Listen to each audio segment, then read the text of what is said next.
Pemirsa berita Banjarmasin kembali hadir menjumpai Anda bersama saya Zaldi Ariandi. Sejumlah berita aktual dan beberapa informasi menarik lainnya telah kami siapkan untuk Anda. Berikut berita utama hari ini.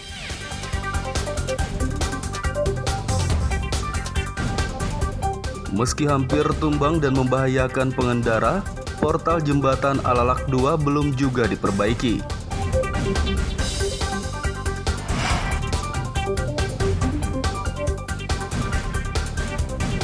Meski penyebaran kasus COVID-19 di Banjarmasin berstatus zona oranye, pemerintah memastikan tempat ibadah tidak ditutup.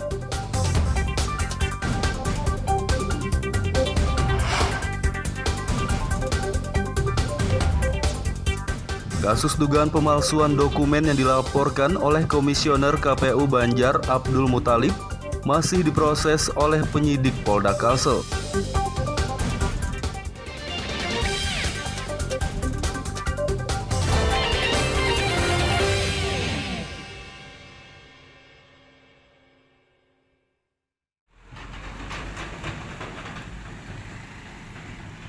Meski hampir tumbang dan membahayakan pengendara, portal pembatas ketinggian di Jembatan Alalak 2 kawasan Handil Bakti Kabupaten Barito Kuala Batola belum juga diperbaiki.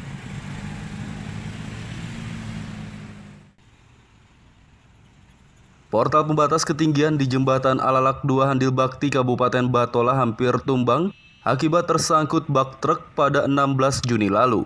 Namun hingga Selasa siang kemarin, portal berbahan besi tersebut belum juga diperbaiki oleh pihak terkait. Padahal kondisi portal sudah sangat memprihatinkan dan membahayakan bagi pengendara. Salah satu pengendara Ahmad mengaku takut melintas di bawah portal yang hampir tumbang tersebut. Bertanggung jawab atau terlibat kan mungkin bisa dicari tahu lebih lanjut ya. Tidak sekali dua kali, terus jelas berkali-kali dan juga mengganggu keamanan dan keamanan jalan. Ada rasa khawatir Bang lalu di sini, Bang? Bahaya lah. Karena saya PP Banjarmasin Batola terus setiap hari. Setahukin berapa kali ini Bang itu yang menemui ini? Kalau saya lihat yang patah ini mungkin ada 4 kali ya, kalau tidak salah ya. Tapi yang paling parah ini yang ini nih. Rancak alat yang mobil besar lalu di sini, Bang? Iya, kalau lihat beberapa kali sih ada gitu, mobil-mobil besar yang lewat gitu. Yang memaksakan gitu ya Bang? Iya, tapi saya kurang tahu konteks memaksakannya gimana ya. Barangkali mungkin kayak lebih sedikit atau memang gede gitu ya, saya kurang tahu juga. Karena saya naik motor langsung naik ke atas. Pengendara berharap pihak terkait segera memperbaiki portal yang membahayakan tersebut.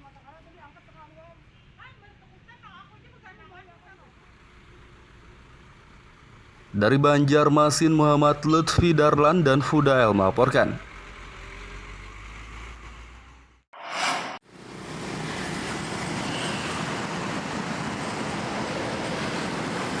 Meski penyebaran kasus COVID-19 di kota Banjarmasin berstatus zona oranye, pemerintah setempat memastikan tempat ibadah tidak ditutup.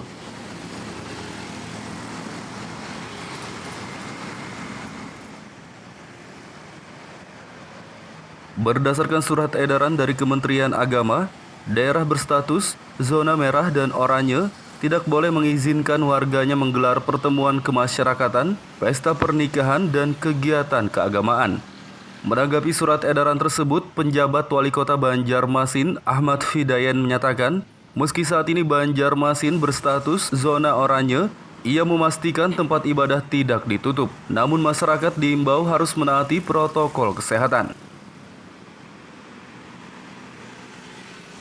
KM dan lain-lain gimana Pak? Abang pengawasan? Iya, menyesuaikan nanti dengan instruksi itu nanti. Jadi akan tetap kita perkuat. Kemarin itu kita juga akan terus libatkan Satgas Covid, baik itu dari kota maupun sampai ke kecamatan dan kelurahan. Di Banjarmasin masih orange dan mudah-mudahan akan turun ke kuning. Karena tadi pagi Kadis Kesehatan melaporkan bahwa kita landai, tidak kenaikannya tidak banyak, sedikit sekali. Dan mudah-mudahan kalau bisa sampai ke kuning ini pembatasan yang dilakukan sebagaimana regulasi yang ada, yaitu isi 50%, 40% dan segala macam. Tidak ada larangan untuk menutup ibadah. Nggak ada. Nggak ada berarti Pak ya?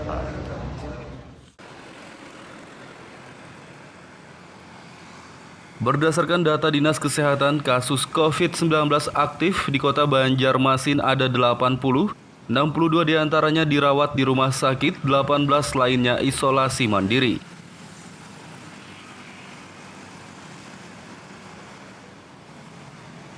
Dari Banjarmasin, Muhammad Lutfi Darlan dan Fudael melaporkan.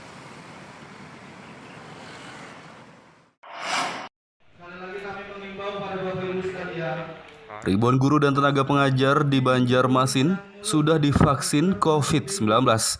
Target vaksinasi COVID-19 guru di Banjarmasin kini sudah mencapai lebih dari 90%.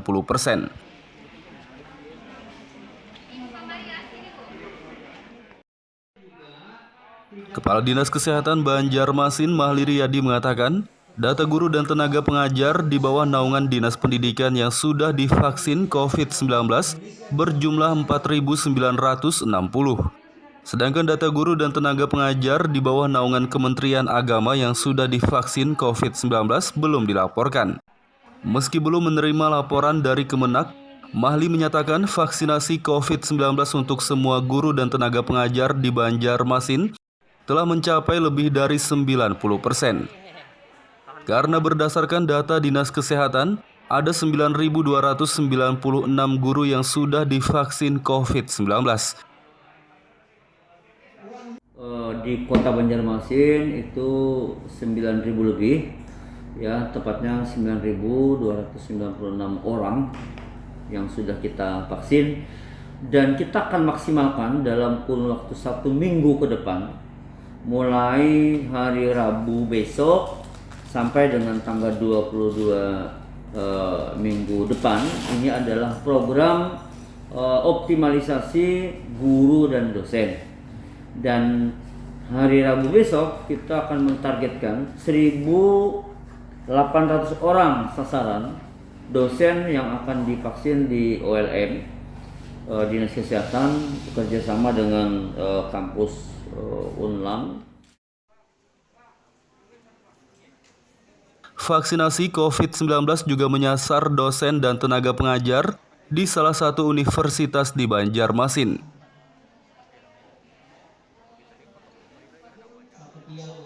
Dari Banjarmasin, Muhammad Lutfi Darlan dan Fudael melaporkan.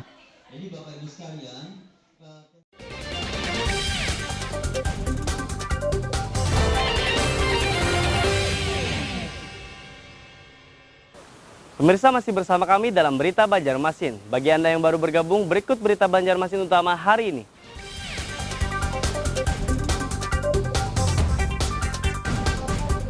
Meski hampir tumbang dan membahayakan pengendara, portal jembatan Alalak 2 belum juga diperbaiki.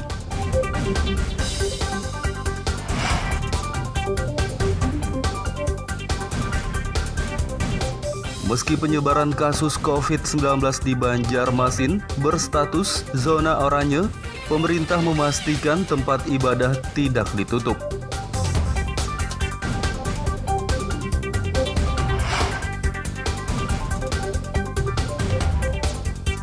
Kasus dugaan pemalsuan dokumen yang dilaporkan oleh Komisioner KPU Banjar Abdul Muthalib masih diproses oleh penyidik Polda Kalsel.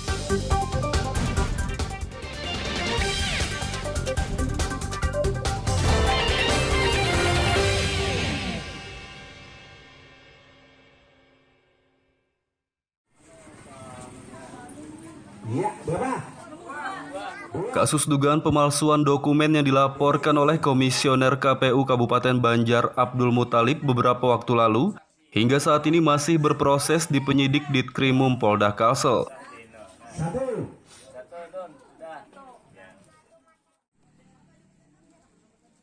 Kabid Humas Polda Kalsel Kombes Pol M. Rifai Senin lalu mengatakan, kasus dugaan pemalsuan dokumen yang dilaporkan Komisioner KPU Banjar Abdul Muthalib masih diproses oleh penyidik. Menurutnya, penyidik masih mengumpulkan alat bukti dan meminta keterangan dari sejumlah pihak terkait. Bahkan tidak menutup kemungkinan penyidik juga akan meminta keterangan Hakim Mahkamah Konstitusi terkait kasus ini. Sebelumnya, Komisioner KPU Kabupaten Banjar Abdul Muthalib melaporkan dugaan pemalsuan dokumen yang ditunjukkan oleh saksi yang dihadirkan pasangan calon Gubernur Kalsel nomor urut 02, Denny Indrayana dan Difriyadi Darjat saat persidangan sengketa Pilgub Kalsel di Mahkamah Konstitusi. Dokumen yang dimaksud adalah surat pernyataan yang menyebut terjadinya rekayasa perolehan suara pada Pilgub Kalsel tahun 2020 di Kabupaten Banjar dan mencantumkan nama Komisioner KPU Banjar Abdul Muthalib. Semua masih dalam proses penyidikan. Ya, penyidik masih memerlukan waktu untuk pengembangan, pemeriksaan, termasuk bukti-bukti yang terkait dengan kasus yang dilaporkan. Ya. Intinya kasus ini dipastikan tetap dilanjutkan, Bang. Tetap proses. Setiap yang dilampang lagi termasuk tahap penyidikan kan proses ya. Semua kita atensi. Hakim MK informasinya juga akan diperiksa, diminta keterangan. Ya tergantung perkembangan makanya masih proses ini ya, tergantung pengembangan dari penyidik ini. Kalau memang diperlukan ya kita akan mintain untuk diambil keterangannya. Oke, kita lihat aja keterangannya. Dalam sengketa Pilgub Kalsel 2020 tersebut, Hakim MK telah memutuskan pemungutan suara ulang PSU pada 9 Juni 2021 lalu. Meski PSU sudah selesai digelar, kasus dugaan pemalsuan dokumen masih tetap diproses oleh penyidik.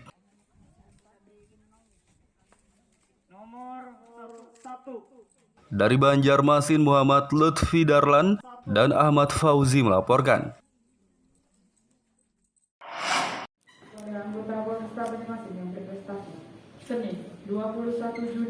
Kepolisian Banjarmasin diberi penghargaan oleh pemerintah setempat atas keberhasilan mengungkap kasus narkoba seberat 135 kg pada beberapa waktu lalu.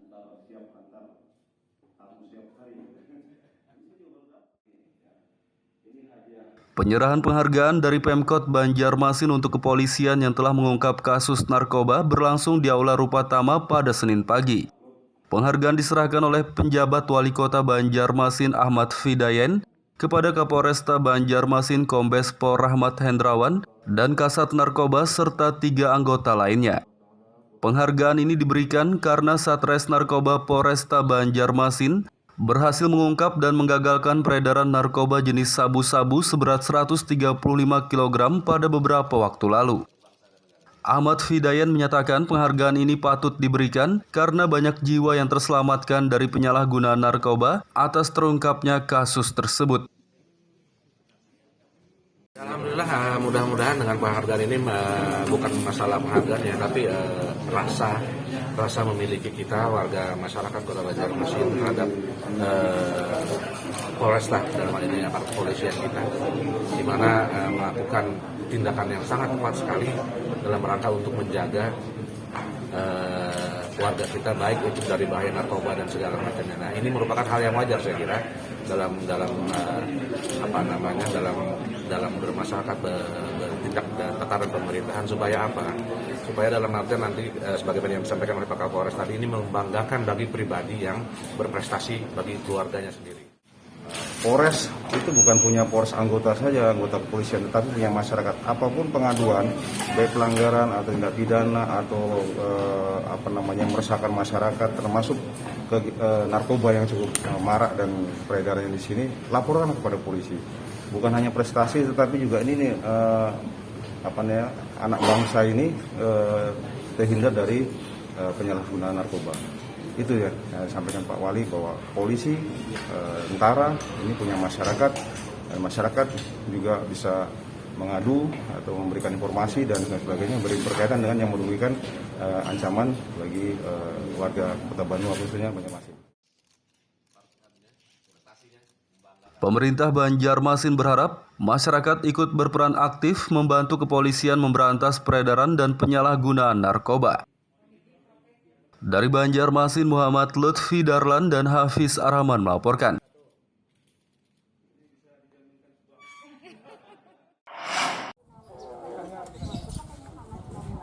Guna mencegah penularan COVID-19, tim Satgas Banjarmasin Selatan melakukan pengawasan di pelayanan publik untuk mencegah kerumunan massa dan agar warga menerapkan protokol kesehatan.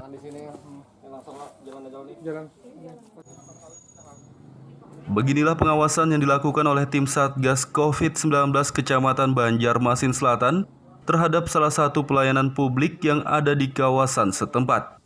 Seperti di kantor urusan agama atau KUA ini, tim Satgas COVID-19 akan mengawasi warga yang datang agar tidak berkerumun dan menerapkan protokol kesehatan. Sebelum masuk, warga harus dicek suhu tubuh, memakai masker, mencuci tangan, dan menjaga jarak. Ketika masuk, dicek suhu tubuhnya dan cuci tangan. Serta ketika melakukan pengambilan buku nikah, itu dengan hand sanitizer. Oke. Tentunya selama ini memang ada sempat terjadi kerumunan tadi gimana tuh? Memang diimbau kah apa? Memang kita himbau untuk tetap melaksanakan protokol kesehatan di 3M, yaitu 1. Memakai masker, 2. Mencuci tangan, dan yang ketiga menjaga jarak atau menghindari kerumunan. Dengan disiplin menaati protokol kesehatan, pandemi COVID-19 diharapkan lekas berakhir.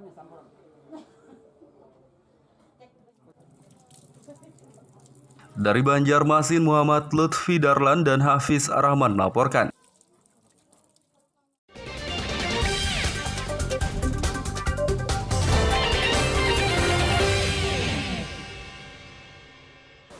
Pemirsa, masih bersama kami dalam Berita Banjarmasin. Bagi Anda yang baru bergabung, berikut Berita Banjarmasin utama hari ini.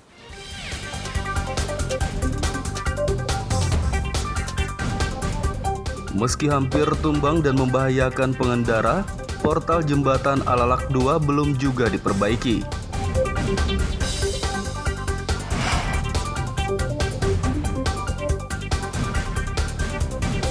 Meski penyebaran kasus COVID-19 di Banjarmasin berstatus zona oranye, pemerintah memastikan tempat ibadah tidak ditutup.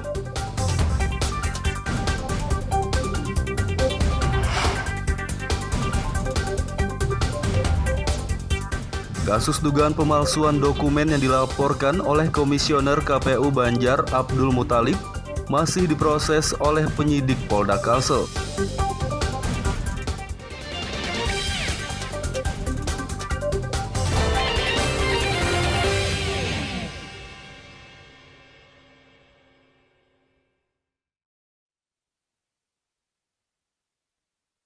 Pendapatan asli daerah PAD pajak air permukaan tahun 2020 Kalimantan Selatan sebesar 4 miliar rupiah terbilang relatif kecil jika dibandingkan potensi yang ada. Untuk itu pemerintah setempat akan mengoptimalkannya.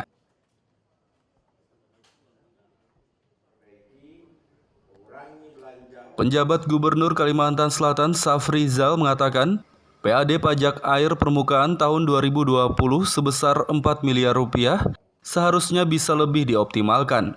Ia pun meminta BPKP mengevaluasinya karena Kalsel sangat berpotensi untuk mengoptimalkan PAD tersebut lantaran banyak perusahaan besar di sini. Menurutnya PAD dari pajak ini sangat membantu pemerintah dalam mempercepat pembangunan, apalagi untuk penanganan COVID-19 yang membutuhkan anggaran besar. Kita banyak perusahaan besar yang menggunakan air permukaan, ada tambang, ada kebun, kemudian ada hotel yang menjamuri di kota-kota di seluruh ini. Nah, itu semua menggunakan pajak air permukaan. Oke? Nah, ini mungkin targetnya kecil, oleh karenanya kita minta kepada bantuan BPKP, cek sesuai dengan regulasi berapa persentase pajak air permukaan, berapa potensi pajaknya, berapa targetnya, berapa realisasi, apa rekomendasinya. Ya, karena menurut pandangan saya 4 miliar untuk provinsi ini kecil. Melihat kita di Kalimantan ini salah satu provinsi yang potensi ekonominya lumayan baik. Realisasi PAD Kalsel tahun anggaran 2020 sebesar 6,4 triliun rupiah atau 96,54% dari yang dianggarkan. Dari Banjarmasin, Muhammad Lutfi Darlan melaporkan.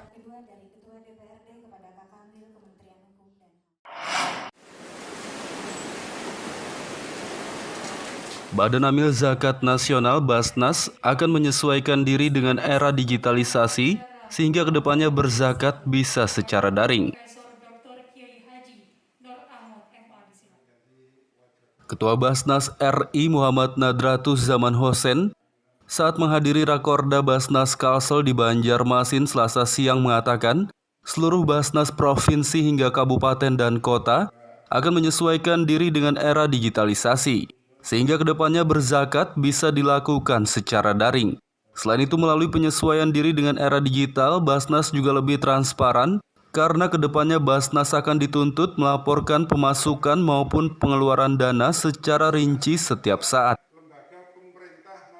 Basnas ini akan menjadi pemersatu umat, pemersatu sinergitas tadi untuk muzaki, amil, dan mustahik.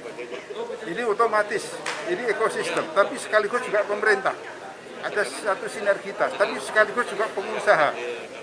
Sehingga sinergitas ini, kolaborasi ini akan bisa menghasilkan nanti program-program kerja yang baik, yang dibutuhkan oleh masyarakat, khususnya dalam rangka untuk mengentasan kemiskinan.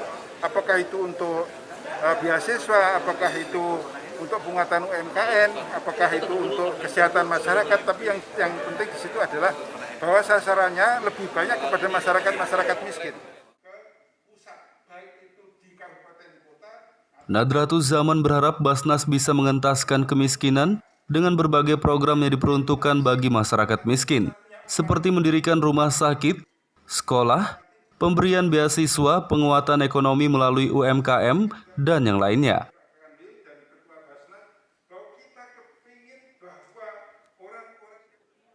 Dari Banjarmasin, Muhammad Lutfi Darlan dan Ahmad Fauzi melaporkan.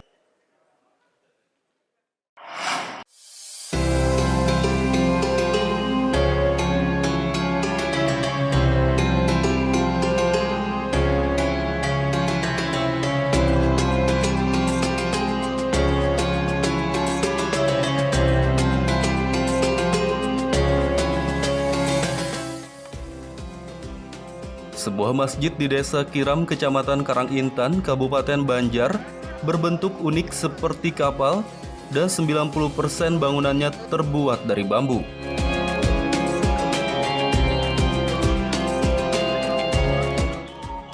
Inilah masjid bambu berbentuk kapal yang berada di Desa Kiram, Kecamatan Karangintan, Kabupaten Banjar. Masjid bernama Kiai Haji Abdul Qadir Hasan ini lebih dikenal dengan Masjid Bambu karena 90% bangunannya terbuat dari bambu. Masjid yang berada tak jauh dari objek wisata Kiram ini belakangan cukup ramai dikunjungi warga karena bentuknya menyerupai kapal dinilai cukup unik dan menarik perhatian. Masjid yang berdiri di lahan hibah masyarakat seluas 7.900 meter persegi ini dibangun oleh pemerintah Kalimantan Selatan pada pertengahan tahun 2020 dan baru selesai pada akhir Maret 2021 lalu. Bangunan masjid sendiri memiliki luas 610 meter persegi, terdiri dari 2 lantai dan mampu menampung sekitar 400 jemaah.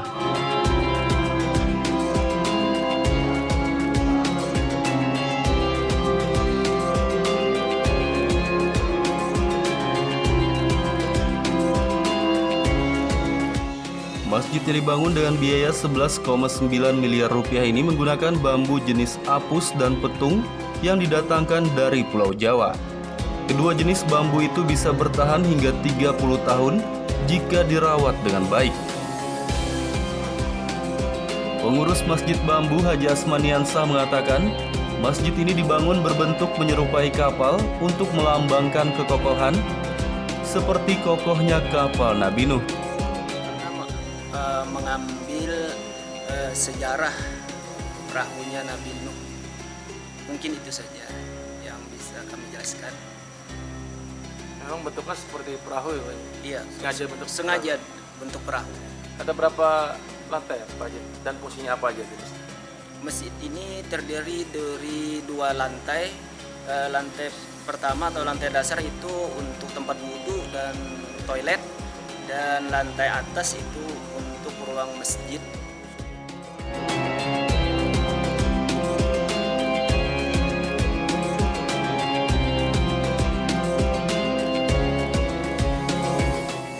Keunikan masjid bambu berbentuk kapal membuat banyak warga ingin mengunjunginya. Bahkan warga dari luar daerah yang kebetulan melintas di wilayah Kabupaten Banjar pun menyempatkan diri untuk mampir melaksanakan ibadah salat sekaligus melihat secara langsung keunikan masjid tersebut. Masjid bambu sungguh indah, lain dari yang lain. Jadi kami bisa untuk kesini, bertandang ke sini untuk melihat langsung untuk sholat zuhur sekalian di sini. Nah, setelah Ibu datang ke masjid ini, kesan apa yang Ibu dapat?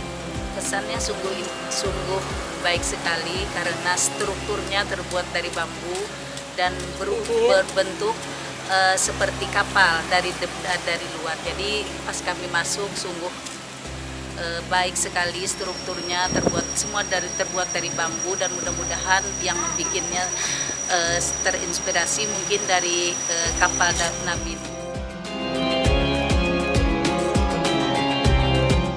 Selain melaksanakan salat, warga yang berkunjung ke masjid bambu berbentuk kapal ini juga tak ingin menyanyiakan bentuk estetik dari masjid ini, sehingga foto bersama maupun swafoto seakan wajib bagi mereka.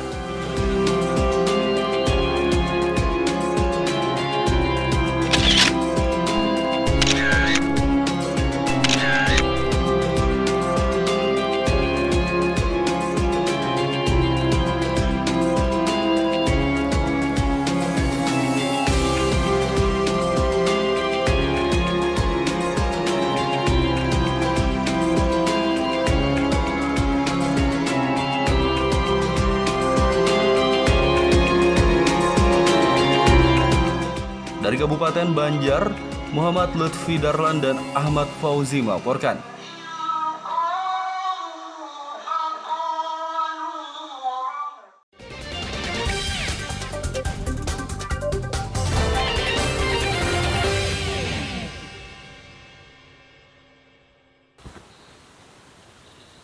Pemirsa, berita Banjarmasin kembali hadir menjumpai Anda bersama saya Zaldi Ariandi. Sejumlah berita aktual dan beberapa informasi menarik lainnya telah kami siapkan untuk Anda. Berikut berita utama hari ini.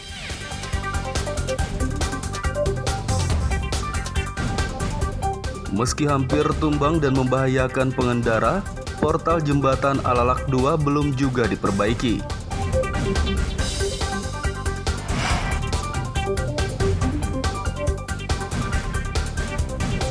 Meski penyebaran kasus COVID-19 di Banjarmasin berstatus zona oranye, pemerintah memastikan tempat ibadah tidak ditutup.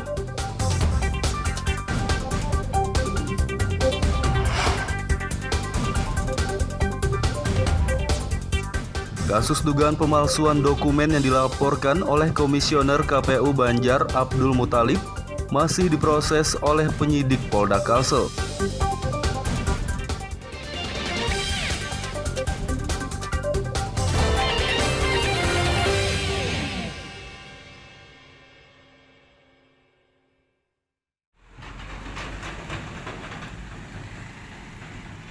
Meski hampir tumbang dan membahayakan pengendara, portal pembatas ketinggian di Jembatan Alalak 2 kawasan Handil Bakti Kabupaten Barito Kuala Batola belum juga diperbaiki.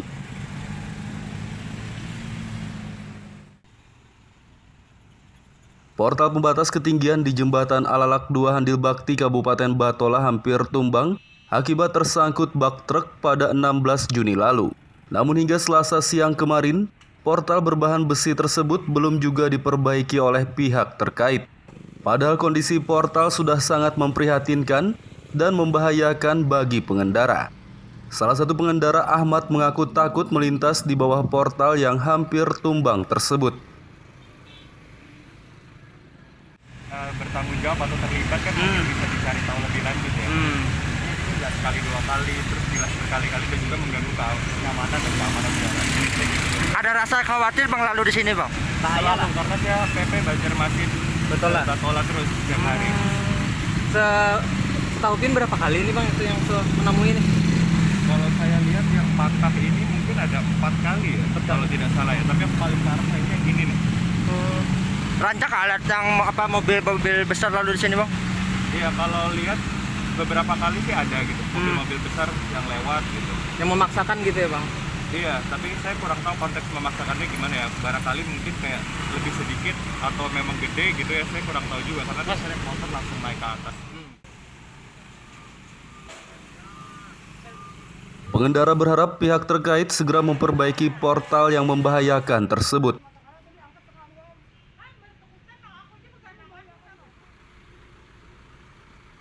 Dari Banjarmasin, Muhammad Lutfi Darlan dan Fudael melaporkan.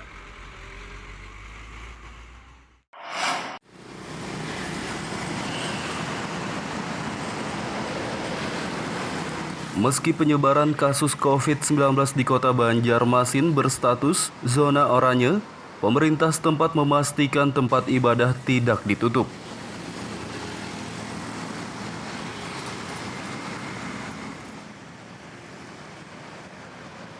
Berdasarkan surat edaran dari Kementerian Agama, daerah berstatus zona merah dan oranye tidak boleh mengizinkan warganya menggelar pertemuan kemasyarakatan, pesta pernikahan, dan kegiatan keagamaan.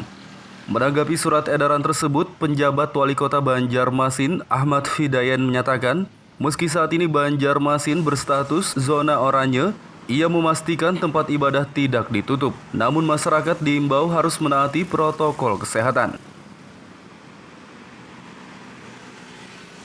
KM dan lain-lain gimana Pak? Apakah pengawasan? Iya, menyesuaikan nanti dengan instruksi itu nanti. Jadi akan tetap kita perkuat. Kemarin itu kita juga akan terus libatkan Satgas Covid, baik itu dari kota maupun sampai ke kecamatan dan kelurahan. Di Banjarmasin masih orange dan mudah-mudahan akan turun ke kuning. Ya, karena tadi pagi Kadis Kesehatan melaporkan bahwa kita landai, tidak kenaikannya tidak banyak, sedikit sekali. Dan mudah-mudahan kalau bisa sampai ke kuning ini pembatasan yang dilakukan sebagaimana regulasi yang ada, yaitu isi 50%, 40% dan segala macam. Tidak ada larangan untuk menutup ibadah. Nggak ada berarti Pak.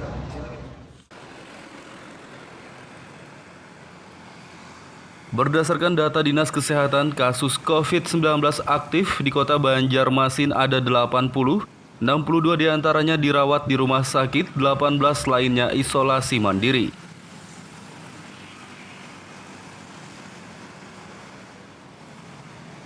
Dari Banjarmasin, Muhammad Lutfi Darlan dan Fudael melaporkan.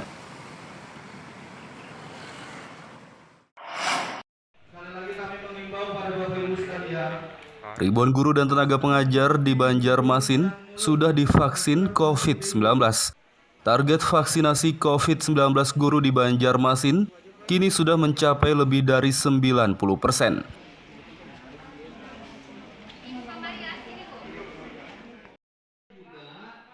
Kepala Dinas Kesehatan Banjarmasin Mahli Riyadi mengatakan, data guru dan tenaga pengajar di bawah naungan Dinas Pendidikan yang sudah divaksin COVID-19 berjumlah 4.960. Sedangkan data guru dan tenaga pengajar di bawah naungan Kementerian Agama yang sudah divaksin COVID-19 belum dilaporkan. Meski belum menerima laporan dari Kemenak, Mahli menyatakan vaksinasi COVID-19 untuk semua guru dan tenaga pengajar di Banjarmasin telah mencapai lebih dari 90%. Karena berdasarkan data Dinas Kesehatan, ada 9.296 guru yang sudah divaksin COVID-19.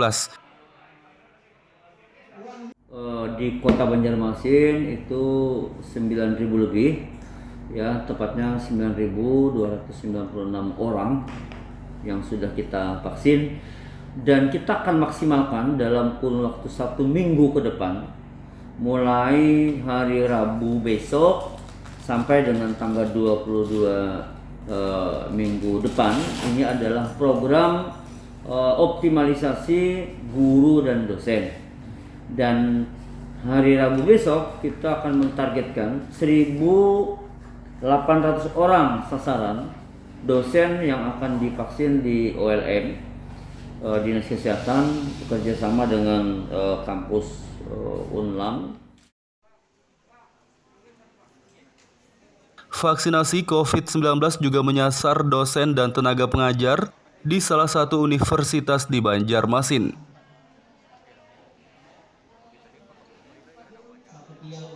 Dari Banjarmasin, Muhammad Lutfi Darlan dan Fudail melaporkan.